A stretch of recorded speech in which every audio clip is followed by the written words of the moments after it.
की लागे ना नजर हमता अरे तर गई निपा के कैला ये हसान पर नव जीना गे मेरा कि तोहरा के लाग जाओ हमरो मरिया जुग जुग जिया ए हो हमारो सवरिया कि तू ही हवा यार हमर तू ही हवा प्यार हो कि तोहरे से बटे बलम जी सोरा हो श्रृंगार हो कि हम हाई छगलता भलम जी तू न थी बाबा कि हम हाई छगलता भलम जी तू न थी बाबा तहरा लागू छाबू हो जाए हमर पिया बाबा तहरा लागू छाबू हो जाए हमर पिया बाबा हम हाई आज हमारे बीच में इतनी सुंदर अगर हीरोइन खड़ी है तो सभी आपको ही देख रहा है। मेरी बहनें भी सब आपको देख रही है ना। हम हाई पातीता बलो जी तू ता दिया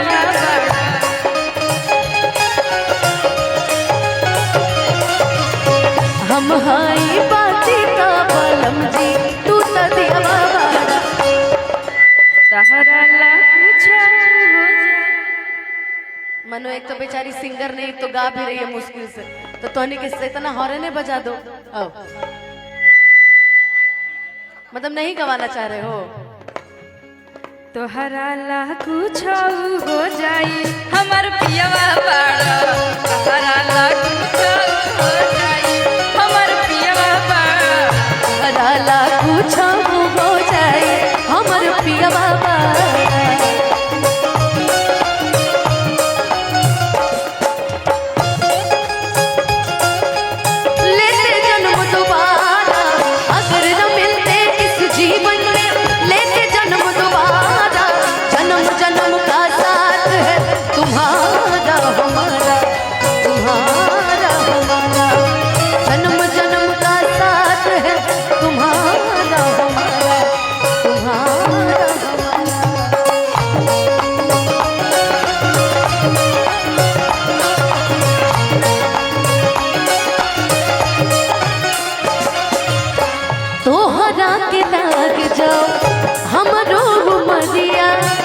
झुक झुक जिया ए हो हमारो सवरिया झुक झुक तू ही बड़ा यार हमर तू ही बड़ा प्यार हो तोहरे से बटे बलम जी तो रहो श्रृंगार हो। कितना सुंदर लाइन प्रणव लिख ले भाई कि हम हाई छगलता बलम जी तू न थी बाबा। अब अगली बार जब आइएगा थोड़ा नथ पहन के आइएगा अपने पियावा से कह दीजिएगा थोड़ा आपका नथ दिलवा दे ठीक है कि हम हाई छगलता बलम जी तू न थी बाबा कि तहरा ला कुछ हो जाए हमर पिया बाबा तहरा ला कुछ हो जाए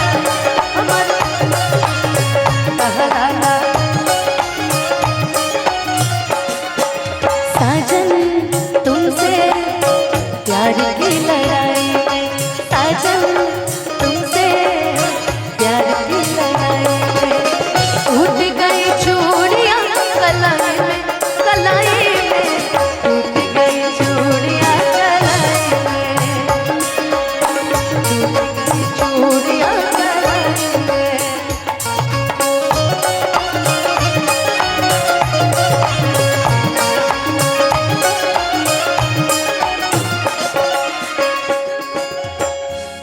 लागे ना नजर हमका अरे तर गई निपा के कई लगे हसान पर नव जिंदगी में गाके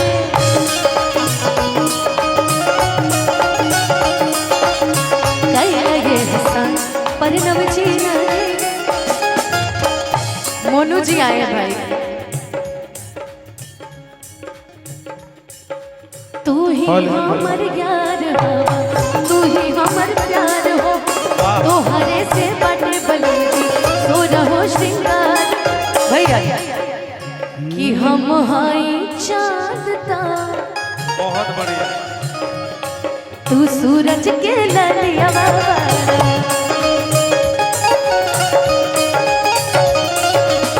हम हाई चांदता तू सूरज के ललिया बाबा। तहरा ला पूछा हो जाए हमर पिया बाबा। तहरा ला पूछा हो जाए हमर पिया बाबा। तहरा ला पूछा हो जाए हमर पिया बाबा। तहरा ला पूछा हो जाए हमर। किस सरसों के फूल इसमें से हमारे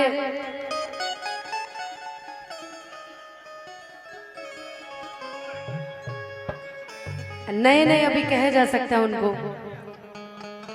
हमारे घर के नए नए मेहमान अभी सामने ही बैठे हैं। मुझे तो प्रियंका जी उनसे बड़ा डर लगता है।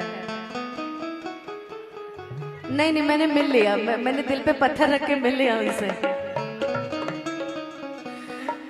अच्छा मुकेश भैया, आज इतना अच्छा दिन है, कम से कम थोड़ी देर बैठ के सुनिए। ठीक है सब खा लेगा भैया, थोड़ा देर सुनना भी तो जाता है, थोड़ा देर पक्का ना बैठेंगे ना। थोड़ा मोनू जी को कहिए ना थोड़ा इधर आएंगे तो ज्यादा ठीक लगेगा, ना तो पहला गाड़ी तोरे से शुरू होता हो। ठीक ना। एगो गाना के फरमाइश भी रहे, हम चाहते नहीं कि हमरा बीच में अनुराधा यादव जी भी उपस्थित बने जी, हमारा एक गीत के खूब सुंदर बनैनी है। आई अच्छा नए नए हमारे घर के मेहमान जी की तरफ से आशीर्वाद आया है। भाई मुझे दुनिया में अगर किसी दूसरे पर्सन से डर लगा है तो अजय सर ही है। और खींच दो आज तुम्हारा ही दिन है, खींच दो।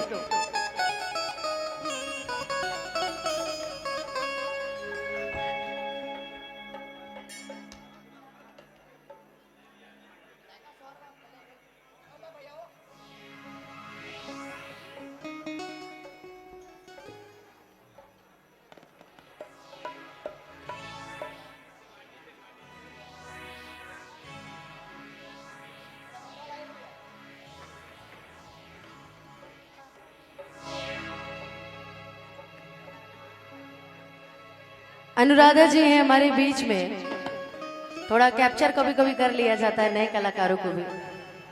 मैं चाहूंगी एक जोरदार ताली इनके लिए भी बजा दीजिए। हमारे भोजपुरी की बहुत ही अच्छी एक्ट्रेस है और इन्होंने मेरे ऑफिशियल के गाने में 4 चांद लगाया है। इसके लिए आपका तहे दिल से शुक्रिया। और हमेशा हम चाहेंगे कि आप ऐसे खुश रहिए, स्वस्थ रहिए, मस्त रहिए। नयका गनवा जौन सब केहू के पसंद है, हाँ तोहरों के पसंद है ज्योतिष।